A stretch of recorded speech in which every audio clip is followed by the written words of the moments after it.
ఇటువంటి మహానుభావుల ముందు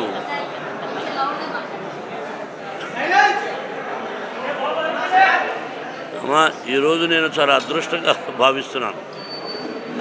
సినిమా తీయడం, కన్నప్ప సినిమా తీయడం ఒక ఎత్తు అయితే, ఇంతమంది మేధస్సు దేశం బాగుండాలని అనుక్షణం కోరుకునే మహానుభావులు వీడందరూ కూడా. మన దేశ భవిష్యత్తు, మనం భారతమాత బిడ్డడం, మన దేశ సంస్కృతి ఈ జనరేషన్ కూడా చెప్పాలి అని వాళ్ళు అహర్నిశలు తాపత్రయపడుతూ ఉన్నటువంటి మహానుభావులు. ప్రజలు బాగుండాలని దీనికి కంకణం కట్టుకున్నది మన భారతదేశ ప్రధాని మోడీ గారు. ఇది మన అదృష్టంగా భావించాలి. నేను కన్నప్ప సినిమా తీశాను, 10 రోజులు అయింది. ఎలా ఉందని చూసిన వాళ్ళందరికీ తెలుసు. అత్యద్భుతమైనటువంటి చిత్రం ఇది. శ్రీ కాళహస్తీశ్వర మహత్యం, దూర్జటి మహాకవి రాసినటువంటి చిత్రం. ఈ చిత్రాన్ని వాళ్ళతో నేను చూసి వాళ్ళ అమూల్యమైన సలహాలు సినిమా అయిన తర్వాత మీకు తెలియజేస్తారు. నేను కొత్తగా చెప్పేది ఏమీ లేదు. ఇది ప్రతి ఒక్కరూ చూడదగినటువంటి, కుటుంబ సమేతంగా చూడదగినటువంటి చిత్రం.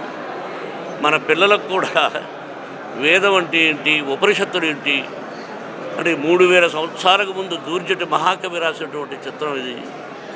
3000 సంవత్సరాలకు ముందు మన విజయవాడ ఎలా ఉందో మీరు ఆలోచించుకోండి. కాబట్టి మనకు తెలియదు. కాబట్టి ఆ కవులు రాసినటువంటి గ్రంథాన్ని, పుస్తకాన్ని ఆధారంగా తీసుకొని ఏదో చిన్న చిన్న మార్పులతో తీయడం జరిగింది. ఇది నేను మళ్ళీ చెప్తున్నా, ఈ విజయవాడ నాకు ఎంత అదృష్టమో మీకు తెలియదు. భక్తవత్సలం అనే పేరును ఇక్కడే విజయవాడలో నా పేరు మోహన్ బాబుగా మార్చారు మా గురువు గారు దాసనారాయణరావు గారు. ఇది పుణ్యక్షేత్రం, కనకదుర్గమ్మ.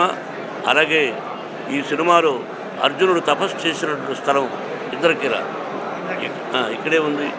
మీరు అదృష్టవంతులు కాబట్టి మీ ఆశీస్సులు నాకు కావాలి. సినిమా చూసిన తర్వాత మాట్లాడతాను.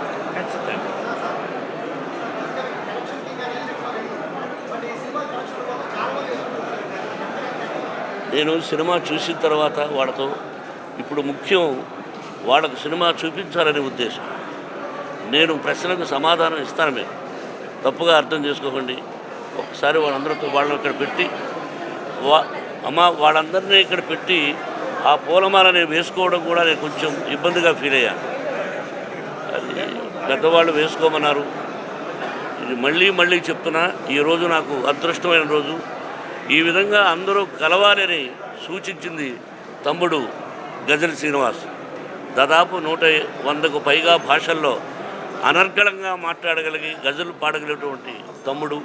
అతని ఆధ్వర్యంలో జరుగుతుంది. మీ ఆశీస్సులు కావాలి, ప్రజల ఆశీస్సులు కావాలి. తర్వాత వచ్చి మాట్లాడతాను.